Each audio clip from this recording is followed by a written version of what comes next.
ایک اقلیت انسانوں کی ایسی ہوتی ہے جن کے لیے میں دو لفظ اب استعمال کر رہا ہوں، ذہین اور حساس۔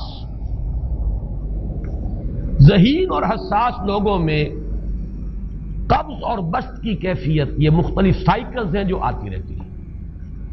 کبھی طبیعت میں پشمردگی ہے، دل بجھا ہوا سا ہے، کچھ نا امیدی سی ہے، خود اپنے اوپر اعتماد کی کمی محسوس ہو رہی ہے، مجھ میں صلاحیت نہیں ہے، میں کچھ نہیں کر سکتا، اب تک جو کچھ کیا اس کا بھی ہے، امنگ بھی ہے، امید بھی ہے، روشن پہلو نظر آ رہے ہیں۔ قبض کی کیفیت میں تاریک پہلو نظر آتے ہیں، مایوسی کے پہلو نظر آتے ہیں، پیسیمزم کی کیفیت، اور یہ جو بسط کی کیفیت ہے اس میں روشن پہلو۔ دیکھو یہ بھی تو ہے نا، آخر یہ بھی تو ہوا ہے، اور بھی ہو سکتا ہے، آخر اب تک میں نے یہ کام بھی تو کر لیا، آگے بھی مشکل آسان ہو سکتی ہے۔ یہ دو کیفیات ہیں قبض اور بسط کی، جن کو کہ صوفیاء کرام نے یہ اصطلاحات، یہ عنوان دیے، قبض اور بسط۔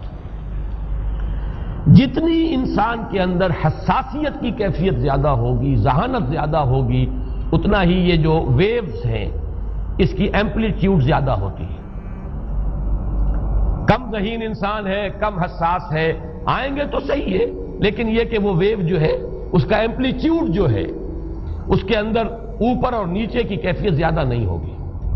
لیکن جتنا یہ معاملہ بڑھتا ہے یہ جو ویو ہے اس کے ایمپلیٹیوڈ بڑھتا چلا جاتا ہے۔ لیکن نارمل انسان کا معاملہ یہ ہے کہ یہ حدود کے اندر رہے، اسی کی ایک کیفیت جو ہے ایب نارمل جب ہو جاتا ہے، یہی ہے جو جدید ہماری جو سائیکولوجیکل میڈیسن ہے اس میں اسے مینیکس ڈپریسو سائیکوسس کہا جاتا ہے۔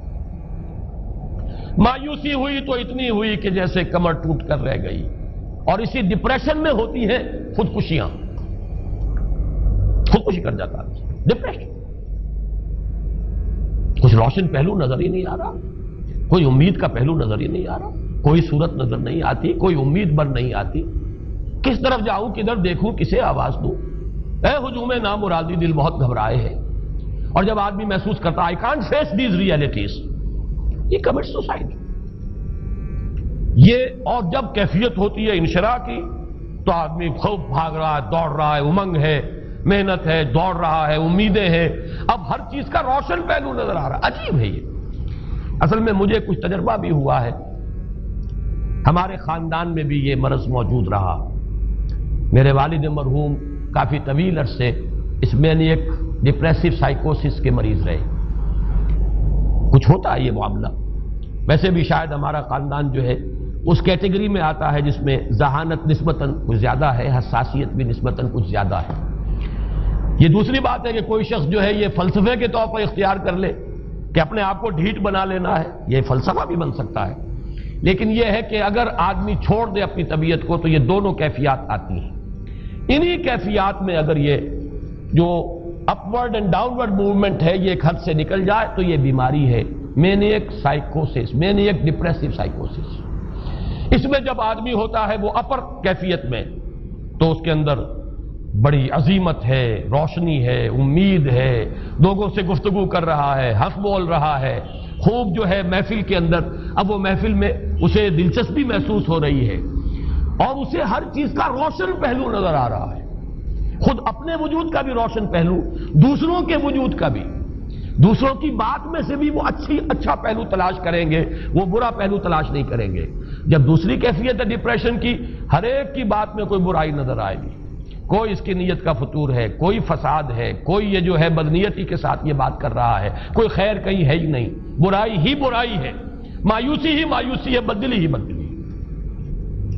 یہ ہے در حقیقت وہ کیفیت، اس کو غالب نے بہترین انداز میں تعبیر کیا ہے۔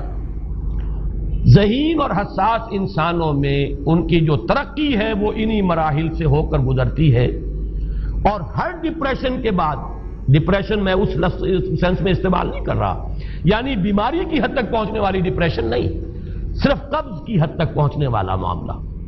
ہر قبض کے بعد جب بسط آتا ہے تو آگے ترقی ہوتی ہے، جس کو آپ کہتے ہیں بائی لیپس اینڈ باؤنڈس، آدمی جو ہے چھلانگ لگاتا ہے، گویا کہ ایک درجہ جو پہلے تھا اس سے آگے درجہ انسان کا جو ہے اس سے بلند تر پوزیشن پر انسان پہنچتا ہے.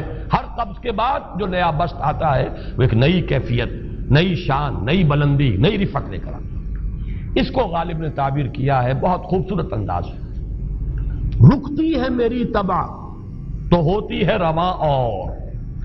یعنی شاعر بھی کبھی ایسا وقت آتا ہے شعر جو ہے اس پر نازل ہی نہیں ہو رہا، شعر نہیں کہہ پا رہا، طبیعت میں رکاوٹ سی ہے، بندش سی ہو گئی ہے، کوئی کلام موضوع ہو ہی نہیں رہا. لیکن پھر جب یہ کیفیت جو ہے بدلتی ہے اور جب پھر بست کی کیفیت آتی ہے، رکتی ہے میری طبع تو ہوتی ہے رواں اور، پھر اس کے اندر ایک جولانی نئی ایک کیفیت جو ہے انشراح کی، وہ ایک بالکل نئی کیفیت نئی شان کے ساتھ. یہ ہے وہ معاملہ جو ان آیات مبارکہ کے پس منظر میں ہے. اسی لیے اب میں آپ کو اس کا حوالہ دے رہا ہوں. تفسیر مظہری میں قاضی ثناء اللہ پانی پتی رحمت اللہ علیہ نے بہت عمدہ بات فرمائی ہے کہ حالت قبض اگر کسی شخص پر طاری ہو تو اس حال میں اکسیر کا درجہ رکھتی ہے یہ سورہ مبارکہ، اس لیے کہ یہ نازل ہوئی ہے محمد الرسول اللہ صلی اللہ علیہ وسلم پر اسی حالت قبض میں. وَالضُّحَىٰ وَاللَّيْلِ إِذَا سَجَىٰ مَا وَدَّعَكَ رَبُّكَ وَمَا قَلَىٰ وَلَلْآخِرَةُ خَيْرٌ لَكَ مِنَ الْأُولَىٰ وَلَسَوْفَ يُعْطِيكَ رَبُّكَ فَتَرْضَىٰ أَلَمْ يَجِدْكَ يَتِيمًا فَآوَىٰ وَوَجَدَكَ ضَالًّا فَهَدَىٰ وَوَجَدَكَ عَائِلًا فَأَغْنَىٰ. یہ تمام آیات اب معلوم ہوگا کہ جیسے موتی پروئے ہوئے ایک لفظ قبض. اب اس میں جو بھی واقعاتی اور جو میں نے آپ کو روایاتی جو بھی پس منظر بیان کیا وہ بھی فٹ بیٹھ رہا ہے. وہ خودکشی کا معاملہ بھی آ گیا اس میں فٹ بیٹھ رہا ہے کہ بخاری شریف میں روایت موجود ہے کہ حضور فرماتے ہیں کہ میری طبیعت پر اس درجے اضطراب تھا، اتنی کیفیت جو ہے میری تشویش کی تھی کہ میرے دل میں بار بار خیال آتا تھا کہ پہاڑ پر چڑھ کر اپنے آپ کو نیچے گرا دوں. یہ سارے معاملات اب آپ کو محسوس ہوگا جیسے تمام کڑیاں جو ہیں وہ جڑ گئی، جیسے رات کو اب آپ اٹھ نہیں پا رہے، اضمحلال ہے، اعصابی جو ہے اعصاب اس درجے متاثر ہو چکے ہیں. صرف یہ ایک احساسات کی کیفیت نہیں ہے، آپ کی قوت فعلی جو ہے، قوت عملی، وہ بھی اس درجے متاثر ہو چکی ہے کہ کئی راتیں گزر گئی اور آپ رات کو نہیں اٹھ سکے، جس پر کہ ام جمیل کو یہ کہنے کا موقع مل گیا کہ معلوم ہوتا ہے محمد تمہارا شیطان تمہیں چھوڑ گیا. اب یہ جملہ اپنی جگہ پر اس کی کاٹ ہے یقیناً اس سے یضیق صدروں کا بما یقولون، لیکن وہ کیفیت جس کی وجہ سے یہ جملہ آیا ہے اس پر نگاہ دوڑائیے، اس پر نگاہ کو مرکوز کریں گے تو معلوم ہوگا ایک لفظ قبض، یہ قبض کی ایک کیفیت تھی.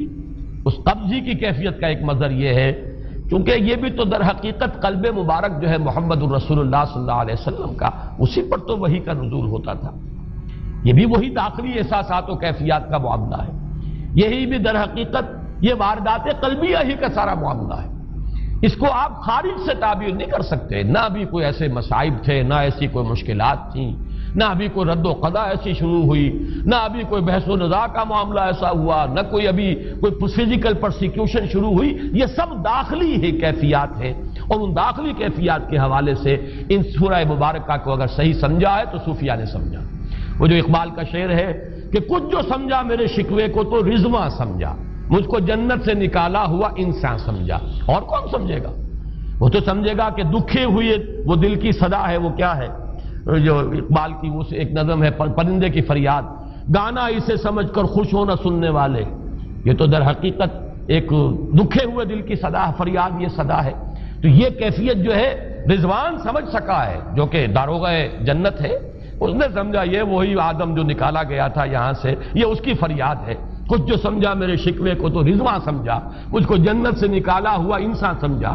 تو واقعہ یہ ہے کہ اس سورہ مبارکہ کا صحیح فہم اگر حاصل ہوا ہے وہ امام راضی کو حاصل ہو ہی نہیں سکتا. وہ عقل اور منطق کی گتھیاں سلجھانے والے آدمی ہیں، اپنی جگہ ان کی کنٹریبیوشن بہت. یہ لغت اور ادب کا کوئی خاص مسئلہ اس میں ہے ہی نہیں کہ زمخشری اس میں کوئی جولانی دکھائیں اپنی، اس میں کوئی ایسا اشکال ہے ہی نہیں، نحوی اشکال ہی نہیں. لیکن یہ واردات قلبیہ کا معاملہ ہے، احساسات باطنی کا معاملہ ہے، یہ نفسیات انسانی کا معاملہ ہے. اور اس کو وہی سمجھ سکتے ہیں کہ جو ماہرین علم نفس ہیں، اور وہ ہیں صوفیاء کرام ہمارے ہاں، جن کا وہ ذوق ہے باطنی کیفیات و احساسات، جن کا موضوع ہے کہ یہ در حقیقت حالت قبض کی کیفیت ہے.